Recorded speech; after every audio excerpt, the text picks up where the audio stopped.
네, 여러분 안녕하십니까? 가장 빠른 종합 뉴스큐 시작합니다.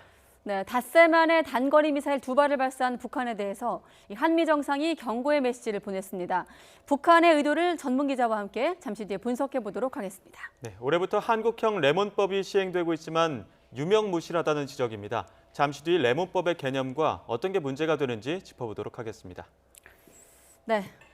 자, 북한이 김정은 위원장 지도 아래 장거리 타격 수단을 동원한 훈련을 했다면서 발사 장면을 담은 사진을 공개했습니다. 네, 오전에 진행된 한미 워킹그룹 회의에서 스티브 비건 특별대표는 북한이 협상으로 복귀할 수 있는 문이 여전히 열려 있다고 밝혔습니다. 취재계좌 연결해 자세한 내용 알아보겠습니다. 한연희 기자. 네, 외교부입니다. 자, 먼저 북한이 어제 발사 장면을 공개한 건데 지난 4일 발사체와 비슷하다고요? 네, 외형상으로는 거의 같은 모양입니다. 북한이 조선중앙통신과 노동신문 등을 통해서 공개한 사진을 보면 이동식 발사 차량에서 화염을 내뿜으면서 올라가는 발사체의 모습이 나타나는데요. 러시아 단거리 전술 탄도 미사일인 이스칸데르와 닮았다는 분석입니다. 북한이 지난 4일 이 동쪽 호도반도에서 해당 발사체의 시험 발사를 한 이후 어제 서쪽인 평북 구성에서 무기로서의 신뢰성 검증과 안정성을 최종 테스트한 것이란 관측이 나오고 있는데요. 북한은 사진을 공개하면서 김정은 위원장 지도로 장거리 타격 수단을 동원한 화력 타격 훈련을 했다고 밝혔습니다. 그러면서 김정은 위원장이 당의 전략적 의도에 맞게 어떤 불의의 사태에도 대처할 수 있도록 전투 동원 태세를 갖추고 있어야 한다고 말했다고 전했는데요. 지난 4일과 마찬가지로 이번 발사에 대해서도 자위권 확보 차원의 통상적인 훈련이라고 주장할 가능성이 커 보입니다. 네, 오늘 한미 워킹그룹 회의와 북핵 수석대표 협의가 진행이 되는데 이 부분을 집중 논의했다고요? 네, 그렇습니다. 외교부는 오늘 오전 열린 워킹그룹 회의와 수석대표 협의에서 한미 양측이 어제 북한의 단거리 미사일 발사를 포함해서 최근 상황에 대한 평가를 공유했다고 밝혔습니다. 또 한반도 비핵화와 평화정착 진전을 위한 공조 방안에 대해서도 폭넓고 심도 있는 협의를 가졌다고 전했습니다. 스티븐 비건 대표는 회의에 앞서서 강경화 장관과 면담을 진행했는데요. 이 자리에서 강 장관은 최근 미사일 발사가 남북관계 개선과 군사적 긴장 완화 노력에 전혀 도움이 되지 않는 행위라며 우려를 표했습니다. 또 남북미 간 완전한 비핵화와 항구적 평화 정착을 위한 진지한 대화가 중요하다고 강조했는데요. 비건 대표 역시 이에 공감하면서 한미 간 소통과 협력을 지속하는 것이 매우 중요한 시점이다 이렇게 평가했습니다. 특히 북한이 협상으로 복귀할 수 있는 문이 여전히 열려 있다고 강조했습니다. 앞서 이번 한미 만남에서 식량난을 겪고 있는 북한에 대한 식량 지원이 주요 의제가 될 것이란 관측이 많았습니다.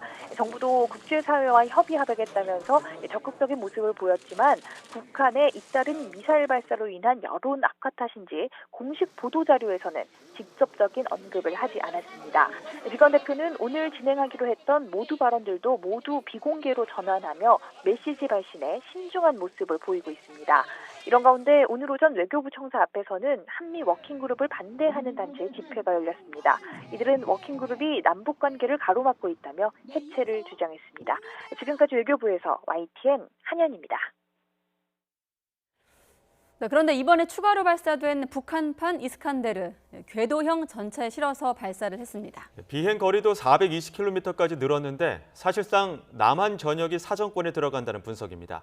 강정규 기자가 보도합니다. 북한이 공개한 추가 발사 장면입니다. 지난 4일에 쏜 전술 유도 무기와 거의 똑같지만 자세히 보면 다른 부분이 있습니다. 일반적인 차량 바퀴에서 전차와 같은 무한 궤도형으로 바뀐 겁니다. 궤도 차량은 일반 발사 차량이 갈 수 없는 산간이나 숲 등 험지에서도 움직일 수 있습니다. 신형 궤도형 발사대는 차륜형과 달리 숨길 수 있는 지역이 넓어져서 탐지가 어렵고 연료주입이 필요 없는 고체 엔진 미사일로 기습 발사도 할 수 있습니다. 이번에 발사체는 420km까지 날아 동해에 떨어졌는데 방향을 남쪽으로 틀면 서울은 물론 평택 주한미군기지와 미사일 사령부까지 사정권에 들어옵니다. 다른 단거리 탄도미사일처럼 전방에 배치할 경우 사실상 남한 전역을 타격할 수 있게 됩니다. 북한판 이스칸데르라고 불리는 이 무기는 스커드 같은 일반적인 탄도탄에 비해 낮은 고도로 비행하는 게 특징입니다. 하강 단계에서는 사드의 요격 가능 범위인 40km 이하로 날아올 뿐 아니라 변칙 비행으로 요격이 어렵습니다. 북한이 신형 전술 유도 무기로 세대 교체에 나선다면 우리 군의 대응 전술에도 변화가 불가피합니다. YTN 강정규입니다. 도널드 트럼프 미국 대통령은 북한이 소형 단거리 미사일을 발사했다면서 심각하게 보고 있다고 강조했습니다. 미국은 제재 위반 북한 선박을 압류하고 ICBM을 시험 발사하는 등 압박의 수위도 높였습니다. 워싱턴 김희준 특파원의 보도입니다. 북한이 닷새 만에 추가로 발사체를 쏘아 올린 지 8시간만 트럼프 대통령은 이를 단거리 미사일로 규정하며 매우 심각하게 보고 있다고 밝혔습니다. We're looking at it very seriously right now. They were smaller missiles, short-range missiles. Nobody's happy about it, but we're taking a good look and we'll see. 또 북한이 협상할 준비가 돼 있지 않다며 우회적으로 압박했습니다. I know they want to negotiate. They're talking about negotiating, but I don't think they're ready to negotiate. 북한의 엄청난 경제 잠재력을 거론하며 북한이 이를 날려버리진 않을 거라는 말도 덧붙였습니다. 지난 4일 북한에 발사해 김정은 위원장이 약속을 지킬 것으로 믿는다며 절제했던 대응보다 경고의 수위는 높인 것으로 풀이됩니다. 다만 화염과 분노식의 맞대응은 자제하면서 여전히 대화의 문은 열어뒀습니다. 한편 미 법무부는 제재를 회피한 북한의 석탄 화물선 와이즈 어니스토호를 압류했다고 전격 발표했습니다. 국제 제재를 위반한 북한 선박에 대한 첫 압류 조치입니다. 미 공군은 북한의 추가 발사와 거의 같은 시각에 ICBM인 미니트맨 3를 시험 발사했습니다. 정기적인 시험 발사의 일환이라지만 대북 압박 행보와 무관치 않아 보입니다. 협상의 판은 깨지 않겠지만 그렇다고 양보하지도 않겠다. 이렇게 대화로 손짓하며 압박의 강도를 높이는 미국의 손을 북한이 확실한 당근 없이 덥석 잡기란 쉽지 않다는 관측이 나옵니다. 워싱턴에서 YTN 김희준입니다. 네, 미 국방부는 북한이 어제 오후 이 동해 방향으로 쏜 발사체가 탄도미사일이라고 발표를 했습니다. 취재기자 연결해서 이어서 들어보도록 하겠습니다. 강태욱 기자. 네, 국제부입니다. 네, 미군 당국이 북한의 발사체를 탄도미사일로 규정을 했네요. 네, 그렇습니다. 미 국방부는 북한이 어제 북서부 지역에서 여러 발의 탄도미사일을 시험 발사했다고 발표했습니다. 미사일이 발사장으로부터 동쪽으로 비행해 바다에 떨어지기 전까지 300여 킬로미터를 날아갔다고 설명했습니다. 미국이 발사체를 탄도미사일로 결론 내면서 북한은 2017년 11월 ICBM 발사 이후 1년 5개월 만에 유엔 안보리 결의를 위반한 셈이 됐습니다. 2017년 12월에 채택된 안보리 대북제재 결의 2397호에는 북한이 탄도미사일 기술이나 핵실험 또는 그 어떤 도발을 사용하는 추가 발사를 해서는 안 된다고 명시되어 있습니다. 통상 500km 이하의 비행거리는 단거리 미사일로 규정돼 있고 5,500km까지는 중거리, 그 이상은 장거리로 분류됩니다. 미국이 300km대라고 언급한 것은 단거리 미사일이라는 점을 강조한 것으로 해석될 수 있습니다. 미국과 유엔은 그동안 북한의 단거리 미사일 발사에는 직접적인 대응을 하지 않았는데요. 북한의 연이은 발사에 대북 압박 수위를 높이고 있습니다. 패트릭 셰너헌 국방장관 대행은 미국은 대북 정책 기조를 바꾸지 않았지만 외교가 실패할 경우에 대비해 준비 태세를 갖추고 있다고 밝혔습니다. 지금까지 국제부에서 YTN 강태욱입니다. 네, 다시 한번 요약을 해보면 북한이 지난 4일 발사체를 쏜 데 이어서 불과 닷새 만인 어제 또다시 단거리 미사일 2발을 발사한 겁니다. 한국과 미국 정부, 북한의 연이은 발사에 대해서 경고의 메시지를 보냈는데 북한의 의도는 어디에 있고 또 향후 전망은 어떻게 전개될지 왕선택 통일외교 전문기자와 함께 이어서 이야기 나눠보도록 하겠습니다. 자, 왕선택 기자. 네네. 일단 앞서 그 강태욱 기자가 전한 내용을 보면 미군 당국도 탄도미사일로 규정을 했다. 여기까지 소식이 나온 건데 일단 발사체가 어떤 것인지부터 한번 설명을 해주시죠. 어제부터 오늘까지 우리 합참 또 군 당국에서 발표가 있었고 또 이제 미국 쪽에서도 정보가 좀 나오고 있고요. 네. 그래서 보면은 거의 다 정보가 나오긴 나왔습니다. 지금 화면에 보시다시피 평안북도 구성에서 어제 4시 29분과 49분 두 차례에 걸쳐서 단거리 발사체가 발사가 됐는데 그것은 현재로 봐서는 이스칸데르와 자, 왕선택 기자 네. 말씀 중에 죄송한데요. 또 국회에서 브리핑이 열리고 있거든요. 자, 국정원 보고를 받고 있는데 국회를 한번 연결해 보도록 하겠습니다. 라이브를 하게 되면 그 Q&A 부분은 라이브로 안 할게요. 요 간사들 브리핑까지만 라이브를 해주시고, 예, 나중에 제가 이제 구체적인 얘기를 할 때는 라이브를 종료해 주십시오 하면 그때는 좀 부탁드릴게요. 그 라이브로 하면 할 수 있는 얘기가 굉장히 제한이 됩니다. 안 나오셔. 시원한 물 좀 갖고 와봐. 자, 이 시각 국회 정보위원장실이고요. 이해운 정보위원장실이 브리핑을 열 것이다라고 예고를 했는데 누가 이 브리핑을 할 건지는 아직 정해지지 않은 것 같습니다. 오늘 북한의 미사일 발사를 두고 국가정보원이 국가정보위원회를 찾았고 관련 내용을 보고를 했습니다. 잠시 뒤부터 이 주요 내용을 여야 정보위 간사들이 브리핑을 할 예정인데요. 우선은 더불어민주당은 정보위 간사가 김민기 의원이고요. 자유한국당은 이은재 의원이 간사를 맡고 있습니다. 자, 오늘 국정원이 국회 정보위를 찾아서 지금까지 나온 내용 이외에 어떤 내용은 또 새로 보고했을지 주목되고 있는 가운데 이 시각 현재 국회 정보위원장실 보고 계십니다. 자, 닷새 만에 이제 북한이 발사체, 미사일로, 단거리 미사일로 지금 파악되고 있는 발사체를 쏜 이후 지금 북한 같은 경우는 관영 언론을 통해서 발사 소식을 보도한 상황이고 김정은 위원장 지도로 장거리 타격 훈련을 했다 이렇게 북한이 밝히고 있는 상황입니다. 네. 이것도 갖고 가셔야지. 한미 정상 모두 이번 사안을 좀 심각하게 여기고 있다 이렇게 보도가 나가고 있는데 아직은 지금 국회에서 준비가 되지 않는 것 같고요. 앞서 못다한 얘기를 왕선택 기자와 이어서 하도록 하겠습니다. 잠시 뒤에 국회 브리핑이 있으면 다시 한번 연결해서 또 후속 얘기를 해보도록 하겠고 앞서 발사체 얘기를 하다 말았는데 다시 한번 화면 주시고 이어서 설명 부탁드리겠습니다. 네, 발사 장소는 평안북도 원래는 이제 신월이라고 최초에 얘기를 했다가 이제 평안북도 구성 지역으로다가 정리가 됐고요. 이제 미사일로 추정되는 발사체 두 기가 발사가 됐는데 하나는 동쪽으로 날아가서 270km, 또 하나는 420km로 날아갔다. 근데 여기서 이제 고도가 50km다라고 하는 것이 굉장히 중요한 부분이 되겠습니다. 왜냐하면 비행 거리가 420km가 되면 정상적인 미사일이 탄도 미사일이라면 저 고도가 100km가 나와야 됩니다. 네. 그런데 저게 100km가 아니고 지금 50km로 파악이 됐기 때문에 이것은 기존에 우리가 알고 있던 미사일이 아닙니다. 다시 말해서 지금 420km가 나갔기 때문에 저 미사일은 평소 같으면 거리만 보면 스커드 B, 300km를 나가는 스커드 B, 아니면 500km를 나가는 스커드 C, 둘 중에 하나다 이렇게 판단을 해볼 수가 있고 스커드 B는 300 이상을 못 나가기 때문에 기본적으로 스커드 C를 볼 수가 있겠죠. 그런데 스커드 C 미사일은 500km를 날아가는데 고도가 125. 네, 왕선택 기자 자꾸 말씀을 끊어 죄송하고요. 일단 국회 현장이 좀 더 긴박하기 때문에 말씀을 끊었고 바로 다시 한번 연결해 보도록 하겠습니다. 신우리까지는 약 120km가 떨어져 있고 그다음에 구성까지는 약 190km 정도 이렇게 떨어져 있다. 요거를 저희가 오늘 지금 보고를 받았습니다.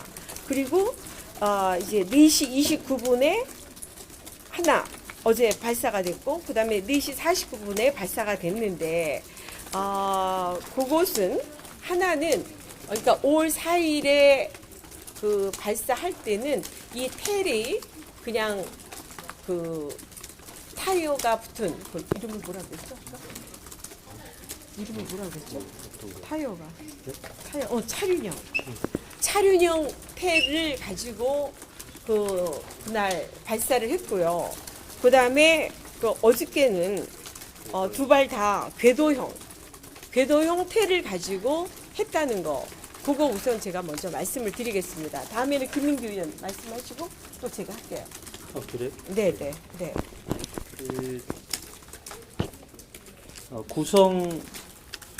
구성이 제일 위에 있고요. 그다음에 그 밑에 신호리가 있고 그리고 평양에서는 거리는 뭐 다 했고요. 5월 9일 날 두 발을 동해상으로 쐈는데 그것은 사거리가 240인가요? 벤치매가 420하고 270. 420하고 270. 네, 첫 번째 쏜 것이 더 길게 나갔습니다. 420km 정도 나갔고요. 두 번째 쏜 것이 240 정도 나갔는데 이것이 최대 사거리로 나갔는지는 아직 분석이 되지 않았다고 합니다. 그리고 지금 이 미사일에 대한 분석이 늦게 되는 이유는 신형 무기 체계일 가능성이 있어서 지금 늦게 분석이 되고 있다라고 말을 했습니다. 네. 네. 그리고 이제 그 원인 분석을 우리 국정원에서 간단하게 했는데 이 원인 분석은 한미 연합 연습, 우리 군의 첨단 무기 도입 발표의 반발, 그다음에 우리 국민들의 안보 불안감 조성 및 내부 갈등 조장을 유도하는 데 의미를 두고, 그다음에 우리 국방부에서 단거리 발사체 발사는 9.19 군사 합의 취지에 어긋난다는 브리핑에 대한 반발, 그리고 지휘적인 군사 훈련이다. 이렇게 자위적인 군사 훈련이다. 이렇게 표현을 하고 있고요. 그다음에 그 군부, 그다음에 주민 불만 전환과 내부 응집 수단으로 활용하고 있다. 이렇게 세 가지로 분석을 해왔습니다. 그다음에 이 훈련에 참석한 인원 4명 있었죠. 그 4명 말씀하시죠. 네, 중요한 건 아니지만 그래도 질문 나오면 네, 그러시죠 뭐. 네. 바로 잡습니다. 아까 비거리가 270에서 420km입니다. 그래서 첫 번째 것이 420km 정도, 두 번째 것이 270km 정도였다는 것으로 보고를 했습니다. 질문 자료. 네, 그러면 이제 대강 이렇게 정도, 이 정도로 오늘 했어요. 그래서 그 다음 거는 뭐 질의가 있으시면 저희가 아는 대로 답변을 저희가 드리도록 하겠습니다. 미국에서는 탄도미사일이라고 발표했다고 하는데 정부에서 그런 얘기는 들으셨나요? 지금 이제 분석 중이라고 그렇게 나왔어요. 저희가 이제 5월 4일 한 것도 아직 분석이 안 끝났고. 네, 국회 여야 정보위 간사인 이은재 의원 그리고 김민기 의원이 국정원의 정보위에 대한 브리핑, 국정원의 브리핑을 좀 정리를 한 건데 미사일 발사체에 대한 것과 또 북한의 의도를 한 3가지로 파악을 하고 있다, 이런 내용을 정리해 줬는데 좀 눈에 띄는 내용이 있었습니까? 어제 오후 저녁에 파악된 거와 다른 것은 현재까지는 없습니다. 네. 기본적으로 똑같습니다. 4시 29분과 4시 49분에 두 기가 발사가 됐고, 첫 번째 게 420km, 두 번째 것이 270km를 갔고, 어제는 발사대 차량의 바퀴 쪽이, 네. 아래쪽이 차륜형 바퀴가 달린 형태였는데, 그러니까 5월 4일은 바퀴형이었는데 어제는 궤도형이었다. 네. 이런 것들은 어제 합참 어제 저녁부터 오늘 아침까지 다 공개가 된 내용이고. 네. 근데 이제 조금이라도 새로 나온 것을 내용을 본다면 이제 군에서 왜 이렇게 분석이 늦느냐, 이 부분에 대한 이제 군의 국가정보원이 이제 대신에 설명한 것이겠죠. 예. 신형 무기 체계라서 이제 새로 나온 기종이기 때문에 분석이 됐다, 이런 설명이 있었다라는 거고요.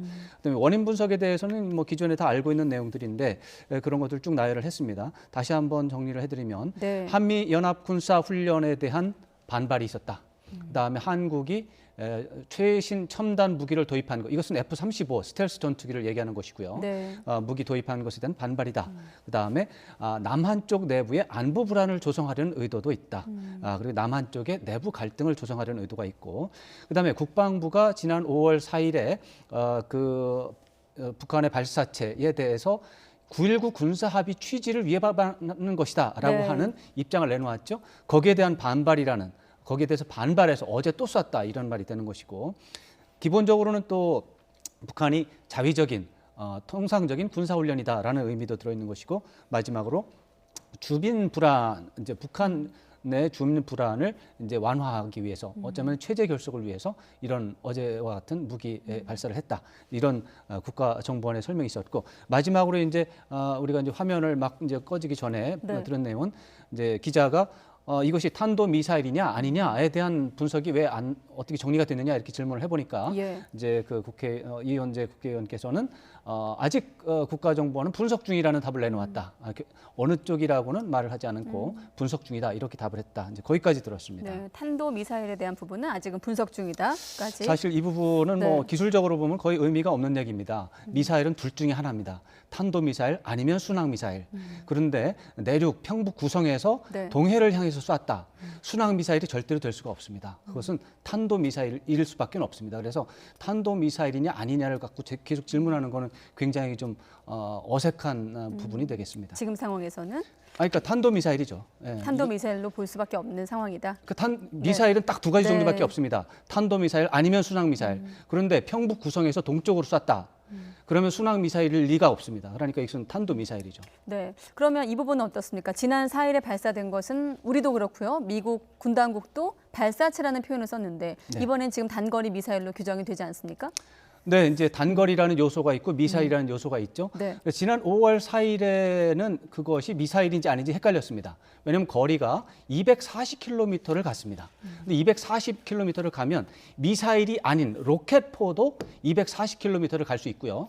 KN-52라고 하는 미사일이 있는데 그것도 240km를 갈 수는 있습니다. 물론 그것도 미사일이긴 하지만 그런데 어느 쪽인지 정확하게 몰랐기 때문에 기술적으로 분석을 하느라고 이제 아마도 발사체라는 표현을 쓴 것 같고요. 네. 어제 와서는 이것이 거리가 420km가 갔고 어떠한 북한이 가지고 있는 어떠한 로켓포도 420km를 날아갈 수 없습니다. 그렇기 때문에 이것은 미사일이 아니면 안 되기 때문에 미사일이 아니라고 말하는 것 자체가 이것은 너무나 이게 문제가 심한 얘기이기 때문에 네. 그러니까 말이 안 되는 얘기이기 때문에 미사일이라고 한 것이고 이제 미사일은 미사일인데 그럼 미사일에 이제 아까 말씀드렸다시피 추진 방식으로 봐서 딱 두 개밖에 없어요. 탄도 미사일 아니면 수상 미사일. 근데 그 다음 단계 가면은 이것이 단거리냐 중거리냐 장거리냐 이 또 구분이 있습니다. 근데 그것도 굉장히 중요한 구분입니다. 거기에서 중거리나 장거리가 아니라 단거리다. 그 구분을 해준 것이 되겠습니다. 네. 자, 그렇다 보니 한미 당국도 비교적 빨리 지난 4일 발사체에 비해서는 미사일이라는 표현을 좀 공식화하지 않았나 그런 배경으로 좀 볼 수 있을 것 같은데 일단 왜 쐈느냐가 지금 상황에선 관건이지 않겠습니까? 북한의 네. 의도를 좀 파악해 볼 필요가 있는데 네. 북한이 조선중앙통신 보도를 통해서 지난 4일의 발사체에 대해서는 자위적인 군사훈련이었다 이런 네. 반응을 내놨거든요. 네. 외무성 대변인의 발언이었죠.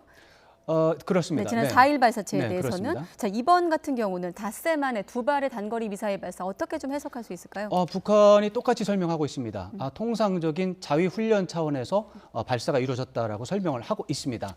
그런데 이것을 노동신문에 크게 보도하는 것은 매우 네. 이례적인 것이고 이것은 통상적인 훈련 차원에서 했다고 볼 수도 있지만 보도한 것 자체는 정치적인 의미가 있습니다. 이것은 남한과 미국을 향한 메시지 전달 의도가 있습니다. 분명히. 그렇기 때문에 그런 부분에 대해서 아까 국가정보원의 판단도 있고 저도 여기에 대해서 거의 대부분 동의할 수 있습니다. 자, 그러면 남한과 남측과 미국을 좀 나눠서 북한이 보내고 있는 메시지를 한번 분석해 볼까요? 조금 다릅니다. 네. 남쪽에 대해서는 남북 관계가 문재인 대통령에 대한 신뢰 관계가 깨졌다라고 하는 것을 강하게 보여주고 있습니다. 이제 남북 관계는 이제 지난해 초부터 이제 하노이 정상회담 그 어간에 이르기까지 남과 북 관계가 그야말로 이제 협력 관계를 만들어내기 위해서 노력을 했는데 네. 그게 아니다라고 하는 것을 강하게 보여주는 신호라고 볼 수가 있고요. 네. 미국에 대해서는 북미 비핵화 협상 이 부분에 대해서 북한이 원하는 방식대로 좀 따라와 달라라고 하는 압박이 있고 네. 만약에 북한이 원하는 방식을 미국이 정 받아들이지 않는다면 2017년과 같은 시대로 돌아갈 수도 있다. 이런 메시지를 전하고 있습니다. 네, 트럼프 대통령은 이번 발사를 심각하게 여긴다고 이제 언급을 했는데 지금 네. 미국의 대응은 어떻게 보세요? 미국은 아직까지는 이것이 소형 미사일이고 단거리 미사일이고 그래서 약속을 위반하진 않았다라고는 입장을 유지하고 있습니다. 이것은 유엔 안보리에서도 문제를 삼지 않겠다라고 하는 의지를 보여주는 것입니다. 네. 단거리 미사일이라고 미국의 대통령도 그렇게 얘기하고 국무장관도 그렇게 얘기하는 것은 유엔 안보리에서 문제 삼지 않겠다라고 하는 메시지를 강하게 보내는 것입니다. 이 얘기는 북한이 굉장히 기분 나쁜 행동을 하고 있지만 네. 기분 나쁘지만 굉장히 불쾌하지만 그러나 그렇다고 해서 판을 깰 의사가 없다. 이런 메시지를 부분적으로 전하고 있는 것입니다. 네, 이 부분은 어떻습니까? 당초 오늘 이제 비건 대표와 함께 이루어지고 있는 워킹그룹, 네. 그 회의에서도 식량 지원 부분은 원래 당초 의제였고 네. 논의 대상이었는데 지금 보도 자료에도 빠졌거든요. 그 부분에 대해서도 좀 신중하게 접근하는 거라고 볼 수 있을까요, 한미가? 이제 사실은 이런 분위기에서 네. 한국과 미국의 이제 협상 대표들이 모여서 인도적인 대북 쌀 지원 얘기를 하면 이것은 쌀 지원을 실제로 할 수도 없고 그런 데서 이런 얘기하면은 지나치게 유화 정책이다 이런 식의 비판을 받을 수가 있습니다. 네. 그것보다는 이제 발사체 이제 미사일 발사와 관련한 그 문제를 면밀하게 검토하는 것이 더 시급하고 중요한 문제이기 때문에 네. 우선순위에서 갑자기 밀려버린 것이고요. 오늘 같은 날 쌀 지원 얘기를 했다고 보도자를 낸다면 뭐 이것은 엄청나게 나라 안팎으로 비판을 받을 겁니다. 네, 짧게 한 가지만 더 여쭤보면 네. 지금 상황에서 추가 또 발사 가능성을 좀 그 부분은 예측해 볼수 어제 있을까요? 문재인 대통령이 이제 언론사와의 인터뷰를 통해서 밝힌 바가 있습니다. 문재인 대통령이 알고 있는 바로 추가 발사를 할지도 모르겠다. 할지 안 할지 알 수가 없다. 그렇게 얘기를 했습니다. 제가 뭐 문재인 대통령보다 정보가 많지 않습니다. 예. 저도 그 말을 그대로 받아서 북한이 앞으로 추가 발사할 가능성도 배제할 수는 없는데 다만 북한의 설명에 따르면 5월 4일 날 발사는 그 동부 전선 화력 타격 훈련이었습니다. 네. 어제는 서부 전선 화력 타격 훈련이었습니다. 동부와 서부의 훈련이 기본적으로 다 끝났습니다. 그렇다면은 기본적으로는 추가로 화력 타격 훈련할 필요는 없지 않은가 이런 생각을 해보기 때문에 네. 며칠 안에 또 쏠 것 같지는 않습니다. 제가 볼 때는. 네, 그나마 양보를 서로 할 상황은 아니지만 앞서 리포트에서처럼 협상의 판이 완전히 엎어진 건 아니기 때문에 조금 남쪽과 더, 미국이 다릅니다. 북한 남쪽에 대해서는 깨졌습니다. 남쪽에 대해서는 남북 간의 관계는 깨졌다라고 봐야 됩니다. 그거는 어쩔 수가 없고요. 예. 북미 간의 협상은 살아 있습니다. 살아 있는데 굉장히 분위기 안 좋은 상황이다 이렇게 봐야 되겠습니다. 네, 알겠습니다. 여기까지 듣도록 하겠습니다. 왕선택 통일외교 전문기자였습니다. 고맙습니다. 네.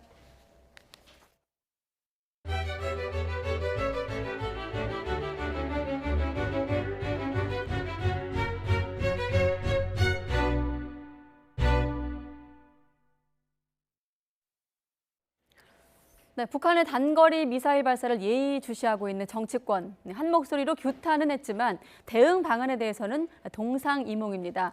여당은 대북 식량 지원의 필요성을 강조하고 나섰고 또 야당은 9.19 군사합의 파기 등 강경 입장을 요구하고 있습니다. 국회에 나가 있는 취재기자 연결해 보겠습니다. 우철희 기자.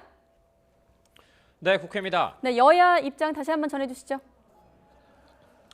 네, 더불어민주당 이인영 원내대표는 오늘 현장 최고위에 앞서 기자들과 만나서 한반도 평화에 역행하고 또 남북, 북미 관계 개선에도 전혀 도움이 되지 않는다며 북한의 도발 중단을 촉구했습니다.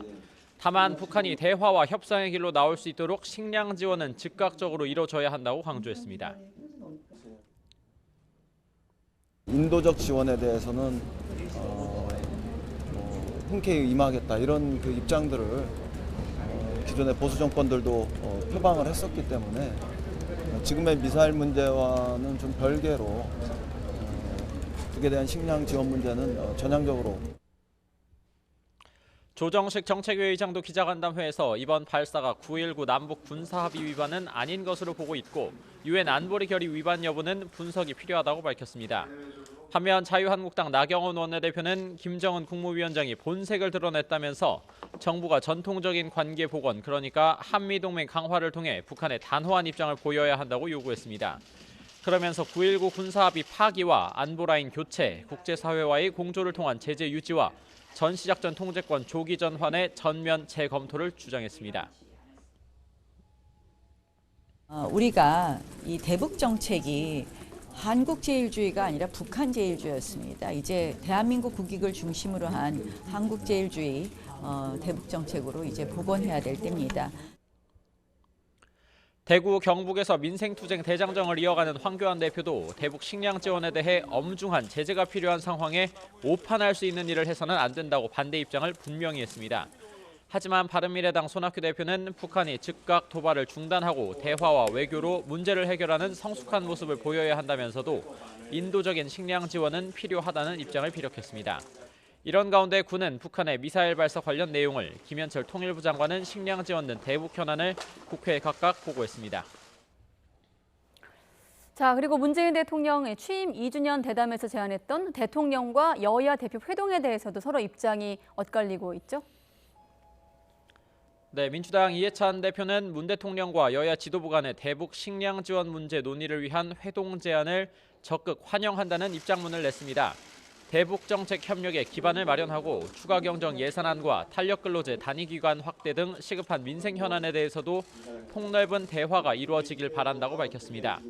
그러면서 한국당도 이번 청와대 회동을 계기로 장외투쟁을 즉각 중단하고 국회로 돌아와 민생 현안 처리에 협조해야 한다고 압박했습니다. 하지만 한국당 황교안 대표는 대북 식량 지원이라는 의제가 합당하지 않다면서 조건부 거부 입장을 밝혔습니다. 국정 전반에 대한 잘못된 문제들을 논의한다면 얼마든지 응할 수 있다면서도 대북 식량 지원 문제만 논의하겠다면 무슨 의미가 있냐는 겁니다. 또 우리 경제에 대한 문 대통령의 낙관적인 전망에 대해 민생 현장에서 만나는 사람마다 죽겠다고 하는데 누구에게 어떤 보고를 듣는 건지 답답하기 짝이 없다고 비판했습니다. 같은 야당이지만 한국당과 달리 바른미래당 손학규 대표는 문 대통령의 회동 제안을 환영한다는 입장입니다. 대북 식량 지원뿐만 아니라 여야가 흉금을 털어놓고 산적한 국정 현안을 논의할 기회가 되길 바란다면서 한국당을 향해서도 국정 논의에 적극 참여하라고 쏘아붙였습니다. 지금까지 국회에서 YTN 우철입니다. 세월호 참사 유가족들과 시민 1,500여 명이 이른바 SNS 막말로 파문을 일으켰던 자유한국당 정진석 의원과 차명진 전 의원을 검찰에 고발했습니다. 정 의원은 세월호 참사 5주기인 지난달 16일 SNS에 세월호 그만 좀 우려 먹으라는 글을 소개했다가 파문이 커지자 삭제한 뒤 사과했습니다. 차 전 의원도 자신의 SNS에 세월호 유족들이 자식의 죽음에 대한 동병상련을 이용하고 있다는 내용의 비난글을 올렸다가 지난달 22일 모욕 혐의로 세월호 참사 유가족들에게 고소를 당했습니다.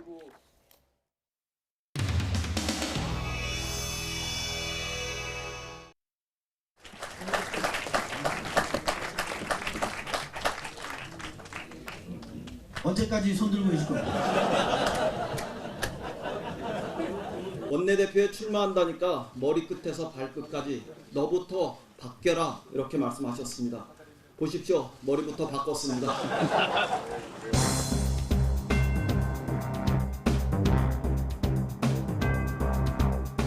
우리는 변해야 합니다. 변해야 승리할 수 있습니다. 실용과 중도를 저들에게 내주지 않고 우리 것으로 만들어 보이겠습니다. 발끝까지 바꾸려고 합니다. 정치라는 축구장에서 레프트 윙에서 옮겨 중앙 미드필더가 되겠습니다.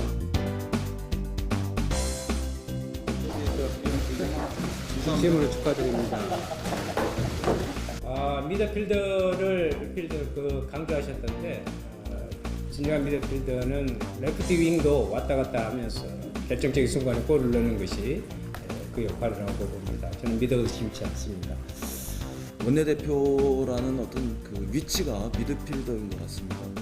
제가 우리 당에서는 레프트윙을 주로 뛰었는데요. 미드필더로 이렇게 옮기려고 합니다. 어시스트 축구 이런 걸 좀 해야 되겠다 이런 생각을 하고 있는 겁니다. 그래서 제가 가졌던 초심이라든가 제 심장의 한편에 깊게 새겨져 있는 그 진보라는 이 두 글자를 잊거나 지워버린 꼭 이런 것은 아니다 이런 거. 왜 이런 걸 제가 고백해야 되는지 모르겠습니다.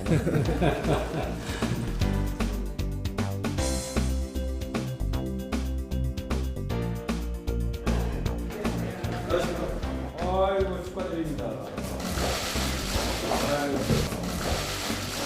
아이고.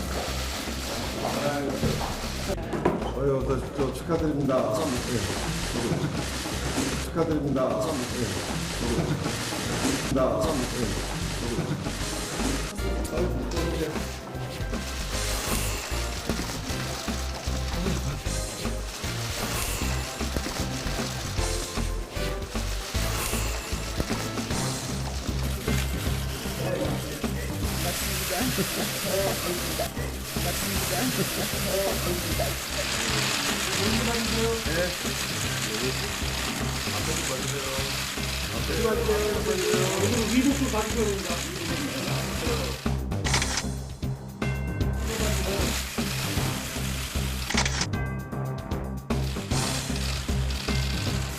되셨어요?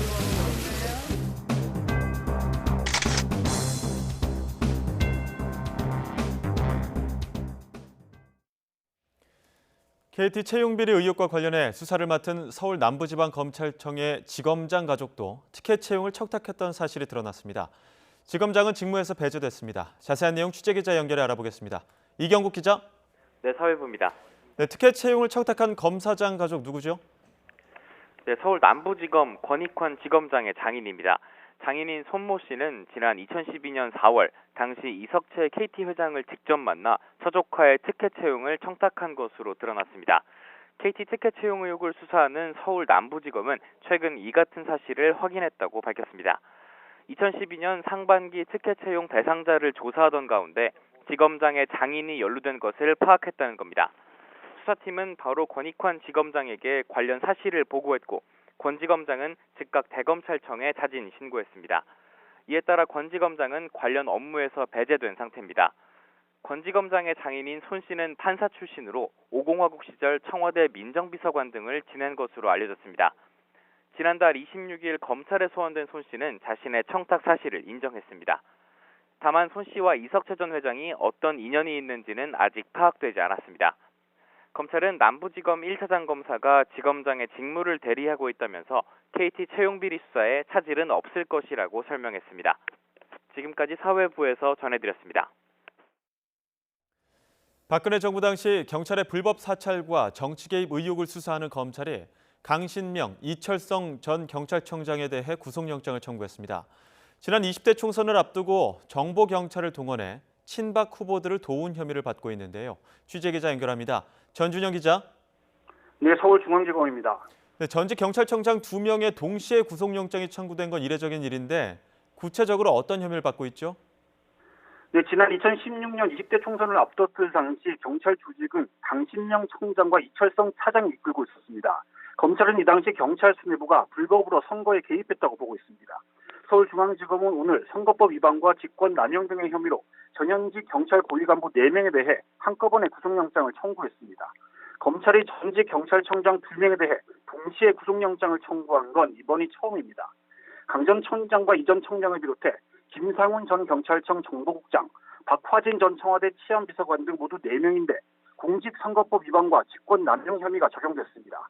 이 가운데 강 전 청장 등 3명은 이미 옷을 벗었고 박 전 청와대 치안비서관은 지금도 경찰청 외사국장으로 재직하고 있습니다. 강 전 청장 등은 지난 2016년 20대 총선을 앞두고 정보경찰 조직을 이용해 친박을 위한 맞춤형 선거 정보를 수집하는 등 정치에 개입한 혐의를 받고 있습니다. 당시 여당이던 새누리당은 공천권을 두고 이른바 옥새 파동까지 거치며 극심한 내용을 겪고 있었습니다.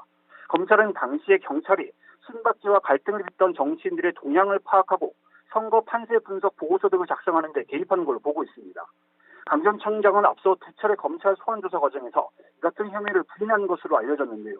하지만 검찰은 당시 청와대 요청으로 강 전 청장을 포함한 경찰 수뇌부가 함께 선거 개입 방안을 논의한 것으로 보고 있습니다.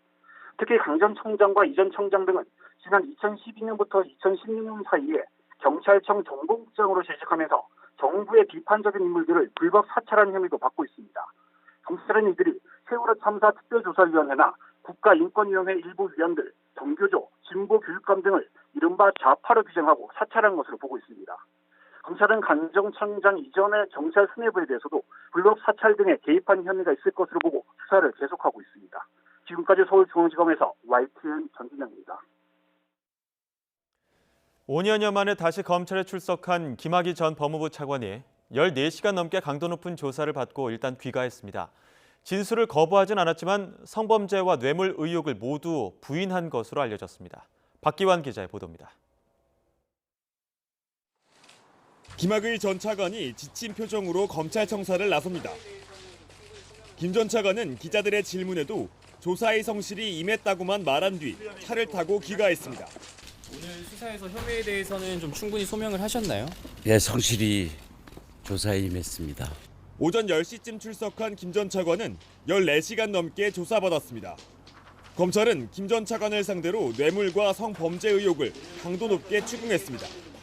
김 전 차관은 진술을 거부하지는 않았지만 범죄 혐의에 대해서는 전부 부인한 것으로 전해졌습니다. 검찰은 건설업자 윤중천 씨를 연거푸 불러 조사하면서 김 전 차관의 뇌물 단서를 찾는 데 주력해왔습니다. 윤 씨는 김 전 차관에게 고가의 그림을 건넸다거나 김 전 차관이 직접 부동산을 달라고 요구했다고 진술한 것으로 알려졌습니다. 검찰은 김 전 차관이 지난 2007년 강원도 원주 별장과 서울 역삼동 오피스텔에서 성폭행 피해를 주장하는 여성과 성관계를 맺게 된 경위도 캐물었습니다.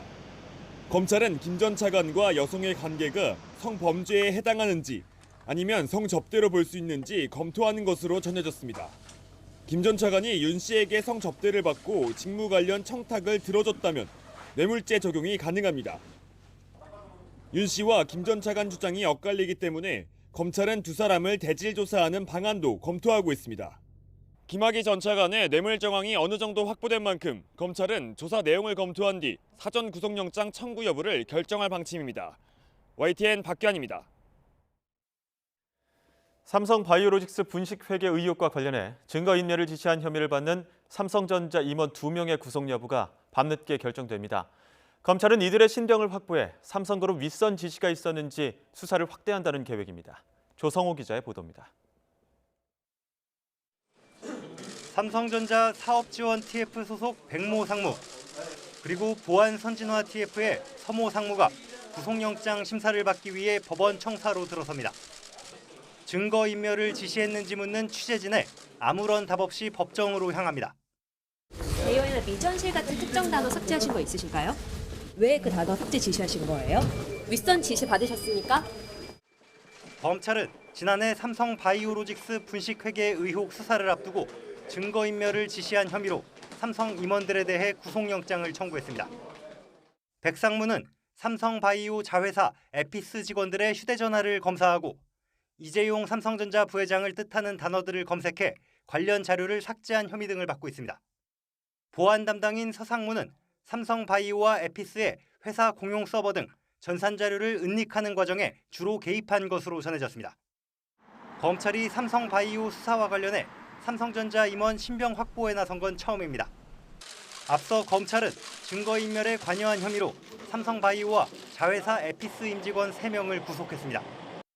압수수색을 통해 삼성바이오 공장 바닥을 뜯어 숨긴 공용 서버와 노트북 등을 확보했고 전산 담당 직원 등의 집에 은닉한 핵심 자료들도 찾아냈습니다.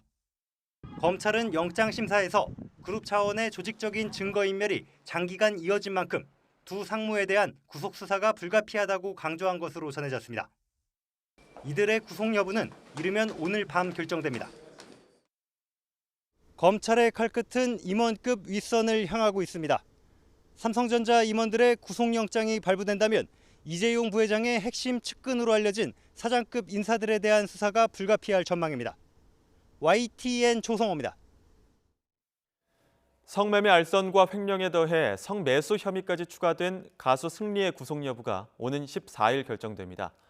서울지방경찰청은 14일 오전 10시 반 서울중앙지방법원에서 승리와 유인석 전 유리홀딩스 대표의 구속 전 피의자 신문이 열린다고 밝혔습니다. 성관계 동영상을 불법 촬영하고 유포한 혐의로 기소된 가수 정준영 측이 법정에서 혐의를 모두 인정했습니다. 정 씨의 변호인은 오늘 서울중앙지방법원에서 열린 첫 공판 준비 기일에서 공소 사실을 모두 인정하고 검찰이 제시한 증거에도 동의한다고 밝혔습니다.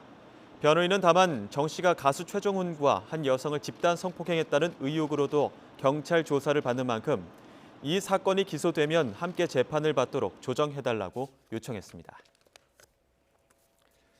필로폰 투약 혐의로 구속된 황하나 씨가 옛 연인 박유천 씨와 함께 마약을 구매하고 투약한 혐의로 추가 송치됐습니다. 경기 남부지방경찰청은 앞서 검찰에 송치한 혐의에 더해 황 씨가 올해 2월과 3월에도 필로폰을 3차례 더 구매하고 투약한 사실을 확인해 추가로 송치했다고 밝혔습니다. 마약 혐의로 구속된 박유천 씨는 머리 염색과 제모까지 했지만 다리털에 남아있던 마약 성분으로 덜미가 잡혔습니다. 국립과학수사연구원은 마약 검사를 피하려고 꼼수를 써도 온몸에 증거가 남아있기 때문에 소용이 없다고 강조했습니다. 이혜리 기자의 보도입니다. 결코 마약을 하지 않았다고 주장했던 가수 박유천 씨. 하지만 정밀검사에서 덜미가 잡히자 결국 거짓말을 시인했습니다. 거짓말을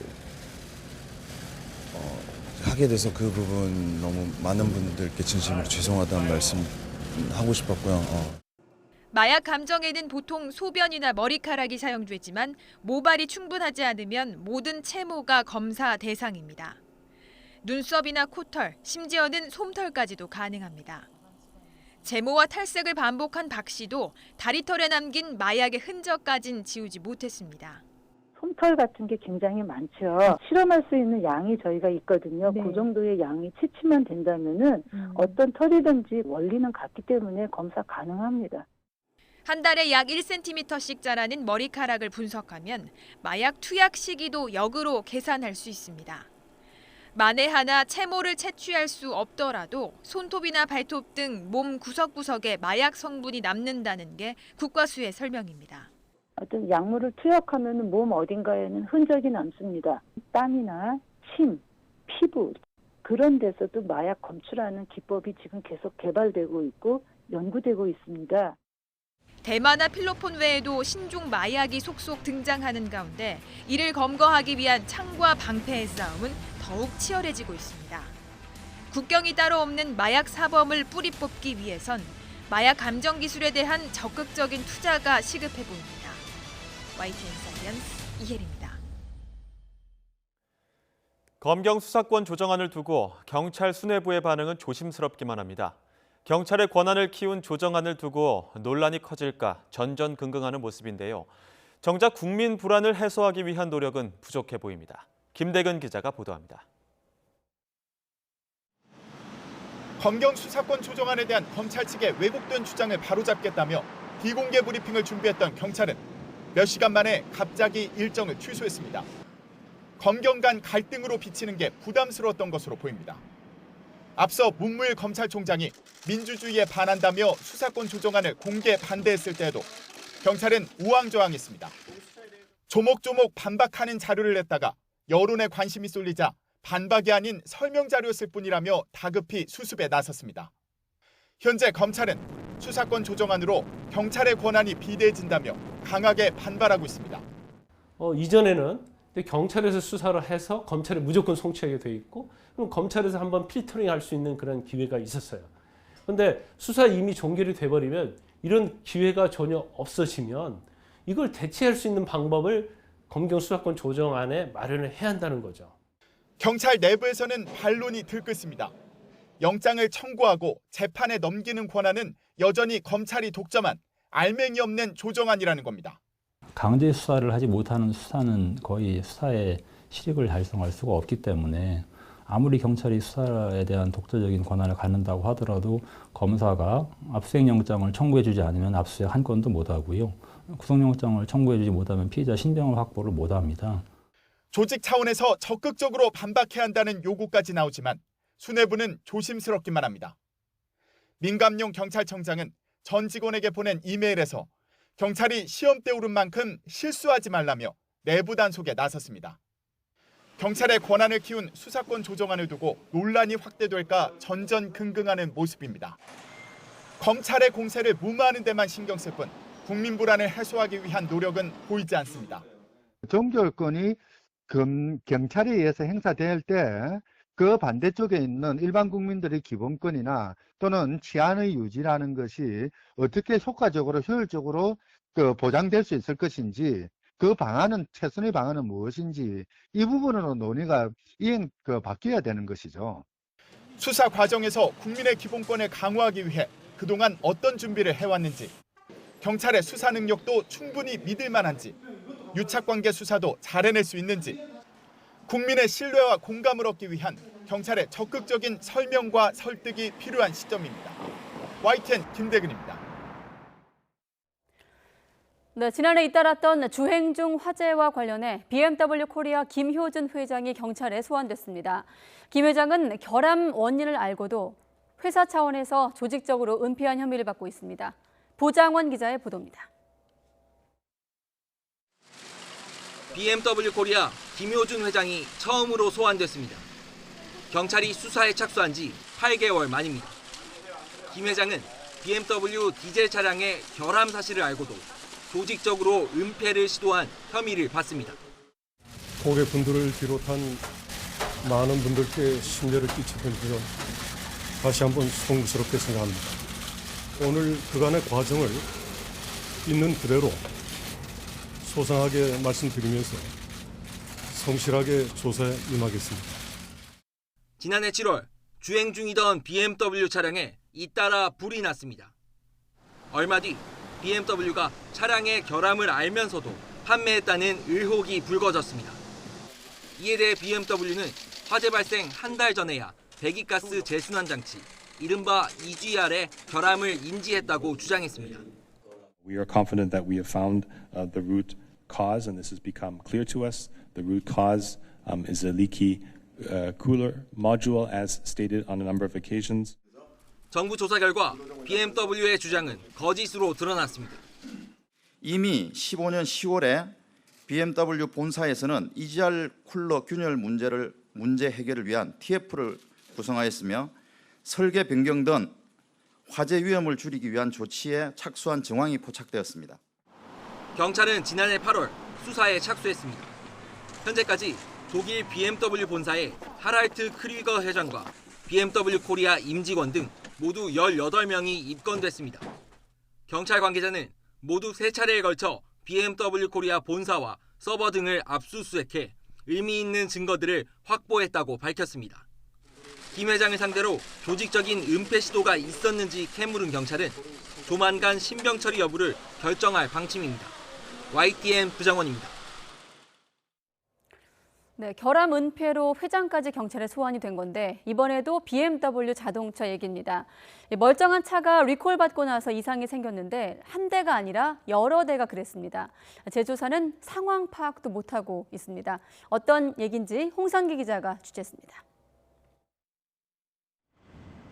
BMW 미니 차량을 타는 박모 씨는 최근 EGR, 즉 배기가스 순환장치 냉각기를 교체하는 리콜 서비스를 받았습니다.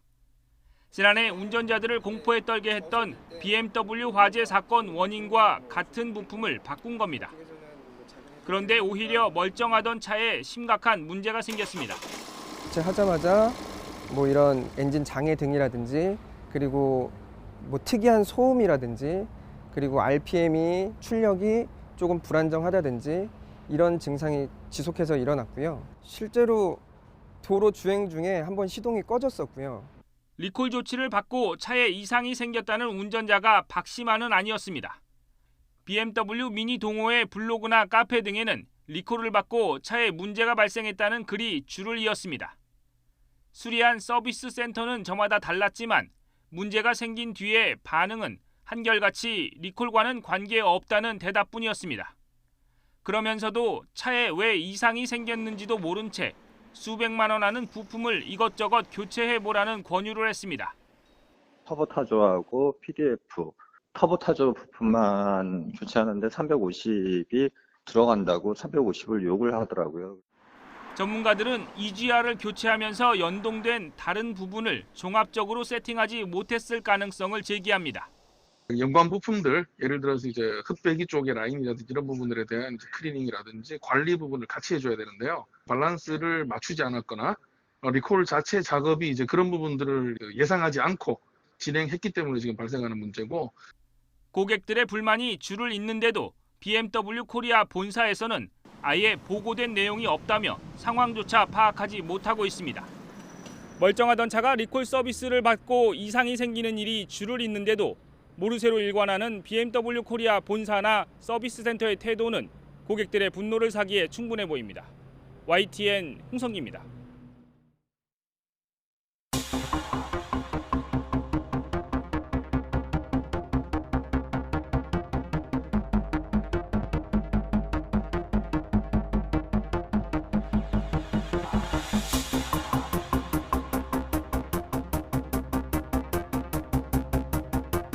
오렌지인 줄 알고 샀는데 집에 와서 보니 신 레몬이었다면 바꿔줘야 한다는 뜻으로 만든 법률입니다.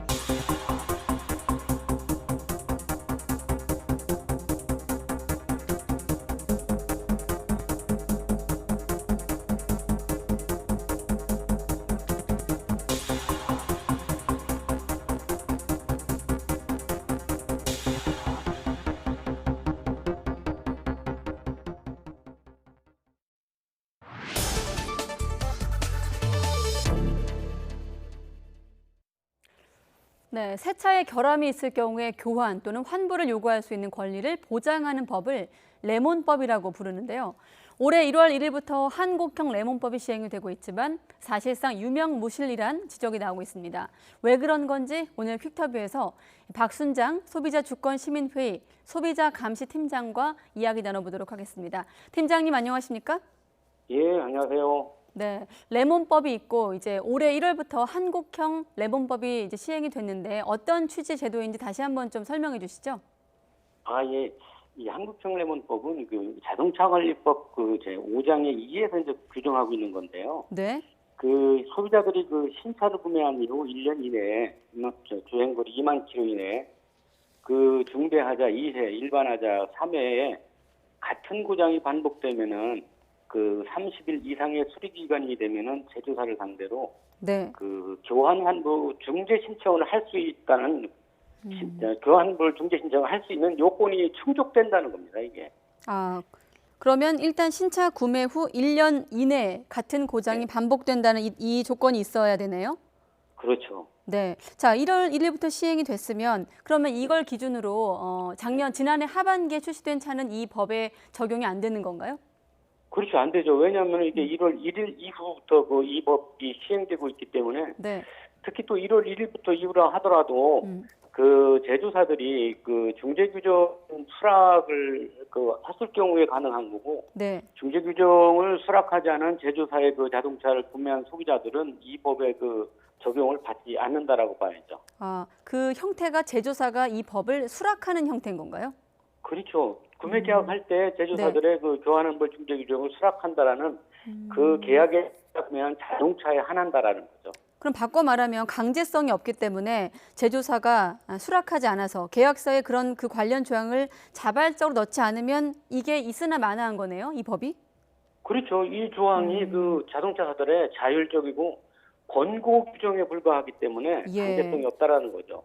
실제로 팀장님께서 그 소비자주권시민회의 이제 소속돼 계시는데 이 단체로 레몬법과 관련해서 좀 불만이 제기된 소비자들의 어떤 불만이 접수된 게 어떤 것들이 있나요?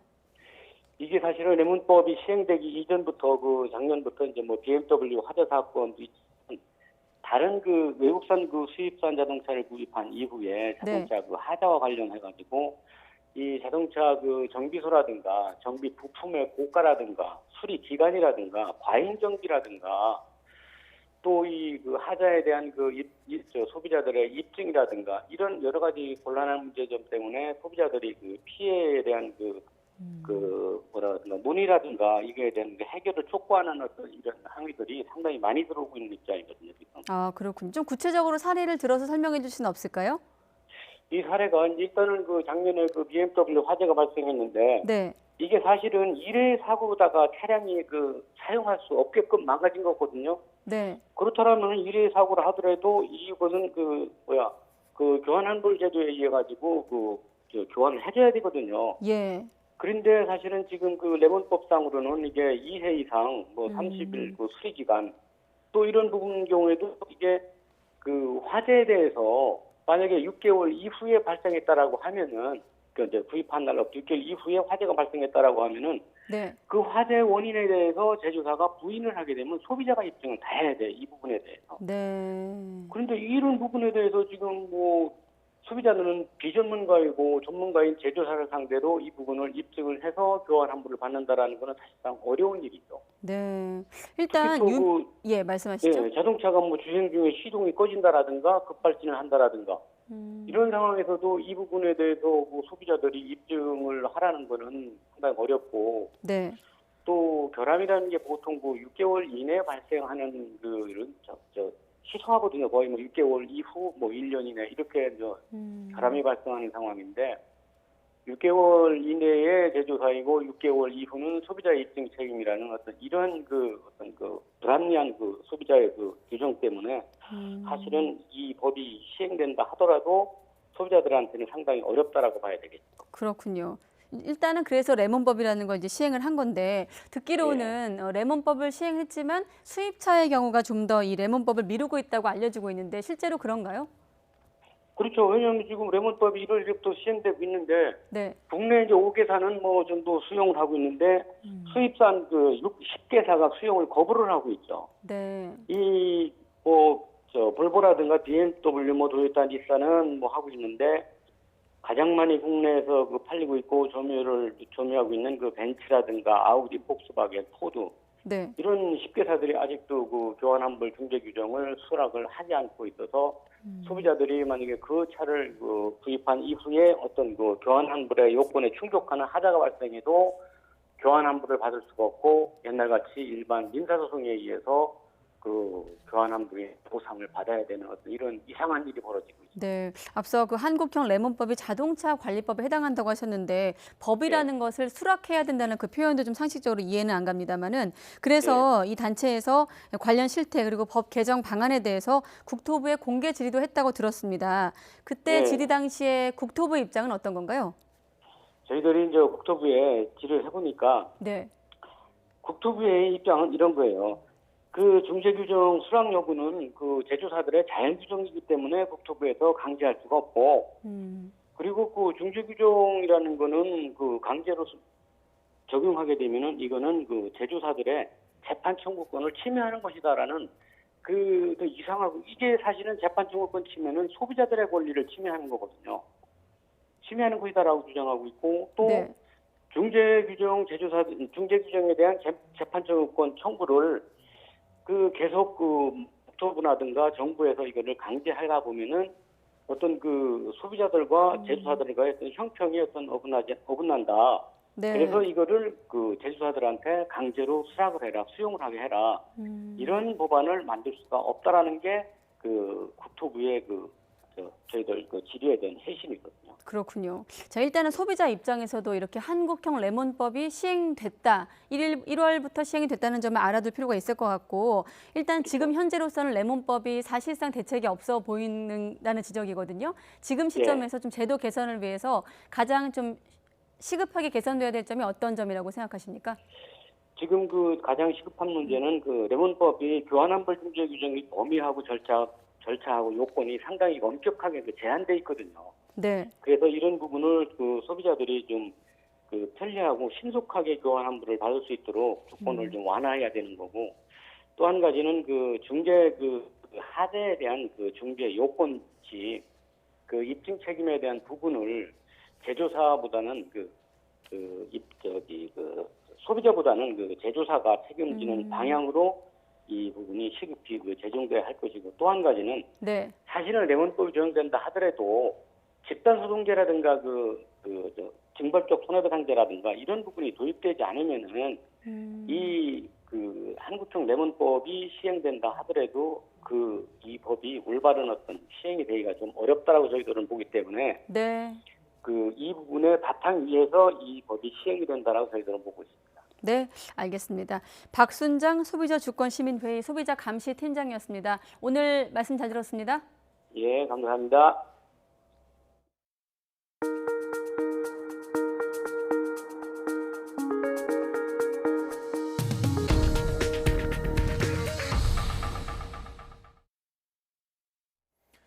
미국과 중국이 무역 전쟁의 확전이냐 종전이냐를 놓고 최종 담판을 벌이고 있습니다.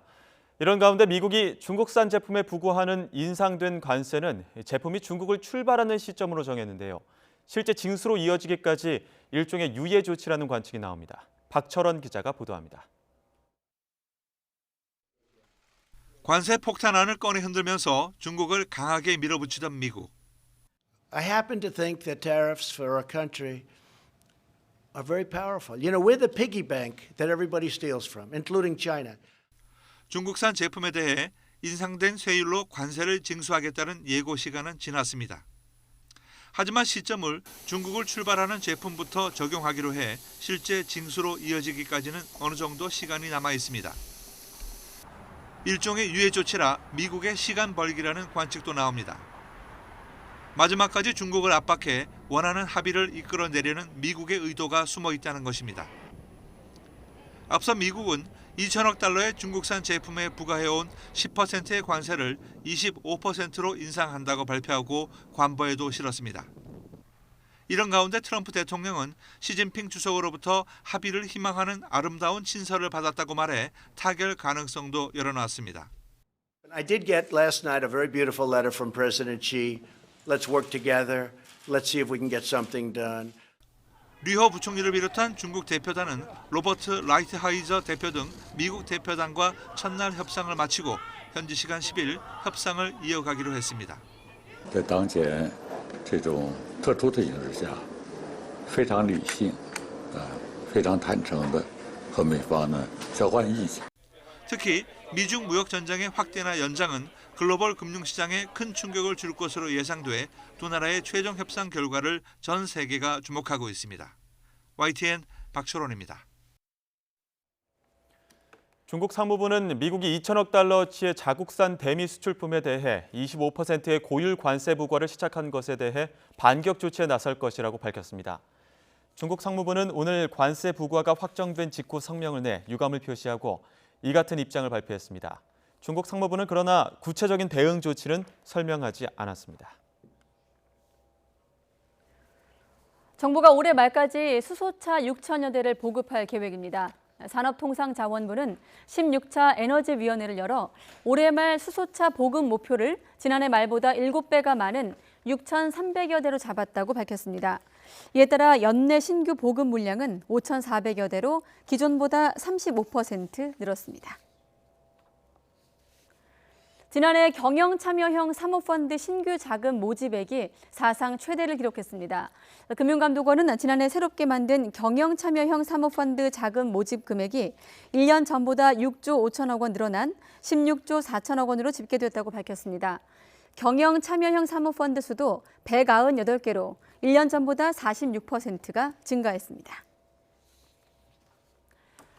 지난달 신규로 등록한 임대사업자는 5,300여 명으로 지금까지 등록이 된 전국 임대사업자 수는 모두 42만 9천 명으로 집계됐습니다. 국토교통부 자료를 보면 지난달 신규 등록자는 3월보다 1.5% 적은 5,393명이었습니다. 서울은 3.9%, 지방은 10.9% 각각 감소했습니다. 버스 파업이 임박한 가운데 주 52시간 도입에 따른 임금 감소분의 해법은 결국엔 요금 인상으로 풀어야 한다는 목소리가 나오고 있는데요. 이 문제는 이미 오래전 예견됐는데도 관계 당국과 지자체가 서로 책임만 떠넘기다가 버스 운행 중단이라는 파국을 앞두게 됐습니다. 김현우 기자가 취재했습니다. 오는 7월부터 300명 이상 버스 업체의 최대 노동 시간이 현재 주 68시간에서 52시간으로 단축됩니다. 버스 노조는 시간 외 수당이 평균 30%가량, 즉 월 100만 원 이상 줄어들 것으로 우려합니다. 하지만 국토부는 오는 15일 파업을 예고한 전국 12개 지자체의 245개 버스 노조 대부분은 이미 주 52시간 근무를 시행하고 있으며 근로시간 단축 시행과 관계없이 임금 협상을 유리하게 하기 위한 것이라고 주장했습니다. 쟁점은 근로시간 단축에 따른 임금 감소분 보전과 인력 확충 재원을 어떻게 마련하느냐입니다.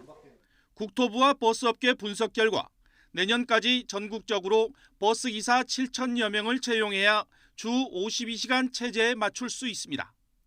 이 가운데 300명 이상 버스업체가 22곳이나 있는 경기도는 당장 3,800명이 필요한 상황.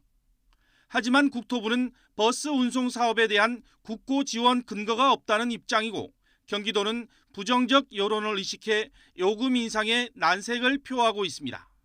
시내버스의 요금 인상 권한은 지자체에 있습니다. 어쨌든 중앙정부 입장에서 주 52시간제가 정착이 되고 시민들의 이동에 불편이 없어야 되기 때문에 합리적으로 이 문제가 해결될 수 있도록 적극적으로 협의해 나가고 있습니다. 그러면서 대체 교통수단 투입과 도시철도 연장 운행, 택시 부재 해제 등으로 버스 파업에 대비하겠다는 입장입니다. 주 52시간 도입에 따른 버스 기사의 임금 감소 문제는 이미 제도 도입 당시부터 예견된 문제였습니다. 하지만 정부와 지자체 등 정책 당국은 1년 유예 기간 동안 서로 책임만 떠넘기다 결국 파업과 운행 중단이라는 시한폭탄을 안게 됐고 그 피해는 고스란히 애꿎은 시민들에게 돌아가게 됐습니다. YTN 김현우입니다.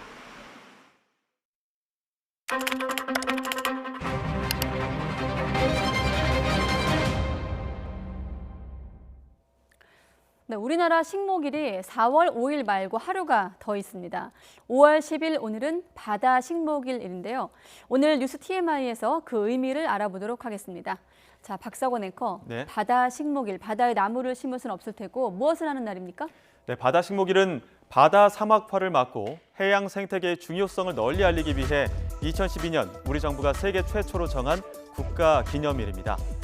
바다의 사막화라니 의아하신 분들 많을 텐데요. 수온 상승과 해양 오염으로 바닷속 해조류가 사라지면서 안반이 하얗게 변하는 갯녹음, 백화 현상을 바다의 사막화라고 합니다. 해조류는 바다의 산란장이라고 불릴 만큼 다양한 어류들이 알을 낳고 부화시킵니다. 또 많은 해양 생물들의 먹이원인데요. 해조류가 사라지고 바다가 사막화되면 해양 생태계는 황폐해지고 결국 수산 자원도 고갈되겠죠. 한번 사막화가 현상이 일어난 곳은 자연 상태로 해초가 다시 자라지 않습니다. 이 때문에 정부는 2009년 바다숲 조성 사업을 시작했고 2012년 5월 10일을 바다 식목일로 지정했습니다. 4월 5일 식목일이 육지에 나무를 심는 날이라면 5월 10일은 바다에 해조류를 심어 우리 바다에 생명을 불어넣는 날인 거죠. 해양수산부는 매년 바다 식목일 전후로 바다숲 조성 등의 행사를 이어오고 있습니다. 일단 바다숲 조성이 시급한 해역을 찾고 인공 구조물을 설치한 후에 해조류를 이식하는 방법입니다. 우리나라의 경우 작년 동해안 연안을 조사한 결과 전체 안반의 절반 가까이 바다 사막화가 진행 중인 것으로 나타났습니다. 그만큼 상황이 심각한데도 이에 대한 국민적 관심은 부족한 실정인데요. 바다 식목일을 맞아 해양 생태계에 대한 관심을 갖고 생활 속 작은 실천 방안들을 생각해보는 건 어떨까요?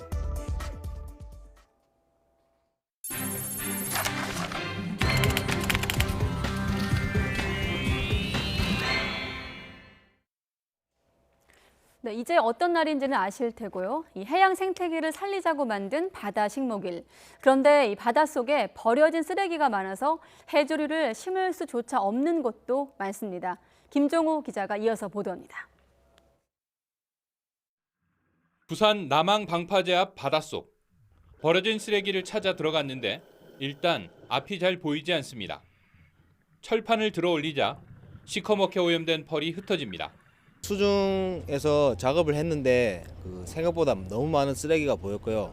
그리고 바닷속에 이제 뻘들이 전체적으로 황폐해져 있었습니다.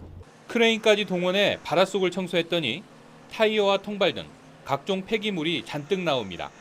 어민들은 오래전부터 방치된 쓰레기라고 말합니다. 소질 조사나 모든 것에 쓰레기를 건지는 방법으로 해줘야 이게 모든 것이 깨끗해지지. 그럼 이게 방치된 게 벌써 한 해, 두 해 방치된 게 아니거든요. 바다 식목일을 맞아 진행한 바닷속 대청소. 해조류를 심어 바다숲을 가꾸자는 날인데 해조류를 심을 수 없을 정도로 오염이 심해 청소라도 한 겁니다. 바다 위에 떠 있는 쓰레기는 주기적으로 수거가 되지만 이처럼 바닷속에 있던 쓰레기는 이런 특별한 경우가 아니면 수거되는 경우가 없습니다. 밖에서 보면 푸르지만 속은 시커먼 우리 바다. 바다는 우리 인류의 공동의 자산입니다. 그리고 최후의 보루입니다. 모든 국민들이 이 바다를 깨끗하게 가꾸는데 적극 노력하셔야 되고 바닷속 쓰레기 수거를 자원봉사단체 등에만 맡길 게 아니라 정부나 지자체가 나서야 한다는 지적도 나오고 있습니다. YTN 김종호입니다. 액화 천연가스를 저장하고 공급하는 시설인 충남 보령 LNG 터미널에서 갑자기 진동이 발생해 주민들이 놀라서 대피하는 소동이 있었던 사실이 확인됐습니다. 피해가 발생한 게 이번이 처음은 아니라고 하는데 주민들은 정신 불안 증세까지 호소하고 있습니다. 이상곤 기자가 취재했습니다. 건물 창문이 떨리더니 사람이 나와 무슨 일이 있었나 출입문을 살핍니다. 마을회관에서는 진동에 놀란 어르신들이 하나둘씩 빠져나옵니다. 충남 보령시 오천면에 있는 이 마을에서 주민들이 흔들림을 느낀 건 지난달 29일. 육지로부터 5km 떨어진 섬 주민들도 창문이 흔들릴 정도의 진동을 느꼈다며 피해를 호소하고 있습니다. 건물 균열이 심해졌다는 등 피해를 주장하는 주민들만 100여 명인데 심리적 불안 증세도 주장하고 있습니다. 침대가 막 이렇게 떼서는 그냥 막 맨발 벗고 그냥 뛰어나갔지. 저녁도 못 먹고 그냥 잤는데 밤에 자다가 막 울고 막 소리 지르고 했으니까 우리 아저씨가 나를 깨우더라고. 병원 가자고. 진동이 시작된 곳은 3년 전에도 강한 진동으로 피해를 남겼던 보령 LNG 터미널로 확인됐습니다. LNG 저장 탱크를 시험 가동하다가 액화되고 남은 폐가스를 태우는 과정에 압력 조절에 실패했다는 겁니다. 근본 문제 발생 설비의 추가 사용은 필요가 없어 향후 동일 문제 발생은 없을 것입니다. 앞으로 그 지역 주민과 대화를 통해서 충분한 보상할 수 있도록 노력하겠습니다. 하지만 주민들은 업체가 재발 방지 약속을 지키지 않았다며 크게 반발하고 있습니다. 해당 시설을 승인해준 충남도와 관리기관인 보령시도 서로 책임만 떠넘기며 이렇다 할 대책을 내놓지 않고 있습니다.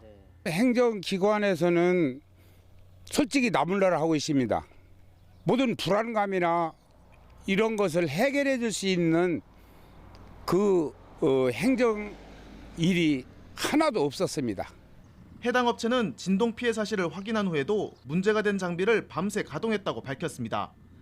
더는 불안에 못 살겠다며 제대로 된 안전 대책을 요구하는 피해 주민들의 목소리가 공허한 메아리에 그치고 있습니다. YTN 이상곤입니다.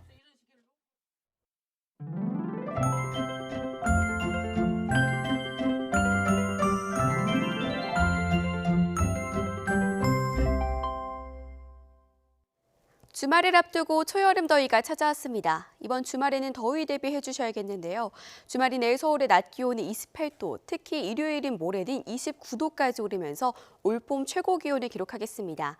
주말 내내 내륙은 맑은 하늘이 이어지겠지만 토요일 강원 영서에는 오후 한때 소나기가 지나겠습니다. 내일 내륙은 종일 맑은 하늘이 이어지겠습니다. 다만 강원 영서에는 오후 한때 소나기가 지나겠고요. 강한 햇볕이 내리쬐면서 전국의 자외선 지수가 매우 높게 오르겠습니다. 외출 시에는 자외선 차단제를 꼼꼼히 바르시기 바랍니다. 자외선과 함께 미세먼지에도 주의하셔야겠습니다. 대기가 정체되면서 대기질이 탁하겠는데요. 내일 수도권과 충남 지역은 오전에, 강원 영서와 충북 그리고 영남 지역은 종일 미세먼지 농도가 나쁨 수준 보이겠습니다.